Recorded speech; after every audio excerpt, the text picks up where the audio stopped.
এই চল চল বাড়ি চল চল, আর মাছের কোনো দরকার নেই। হ্যাঁ বাবা ছাড়ো তো হাতটা। চুপ কর তুই, তোকে একবার হারিয়েছি আর হারাতে চাইনি আমি। এখানে বড় মাছ আছে, চল তাড়াতাড়ি বড়শিতে ফেলাই। না না না, আমি এখানে মাছ মারতে দিব না। ধুর পাগল, এখান থেকে যা তো। একদিন পর ওই দেখ, আজকে ওই পাগলটা উর্মির সাথে বসে আছে। সেগুলো রাখতো, এই নকল সাপের ভয় দেখিয়ে উর্মিকে তাড়াবো আর পাগলটাকে ভাসিয়ে দিব। সাপ লাগিয়ে দেবো, সাপ লাগিয়ে দেবো। হ্যাঁ হ্যাঁ, তোর আজকেও আসছিস?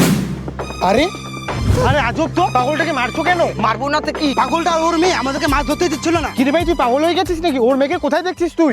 মেয়েটা কোথায় গেল? পাগল হয়েছি তো ওর মেয়ের জন্য। কি বলো দাদা, আমাদেরকে পুরোটা বলো। তাহলে শোনো, এই জায়গাটাই ছিল।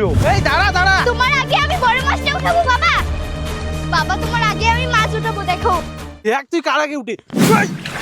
এই উঠে গেছে অনেক বড় মাছ। রিয়া তুইও উঠা, আমি অনেক বড় মাছ পেয়েছি। এখন তো আমিও একটা অনেক বড় মাছ উঠাবো। হ্যাঁ ধরছে, আমারটা তো বড় মাছ ধরছে।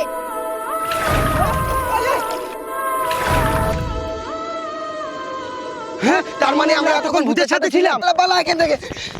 বন্ধুরা, এই ভিডিওটি 10,000 লাইক কমপ্লিট করে দাও।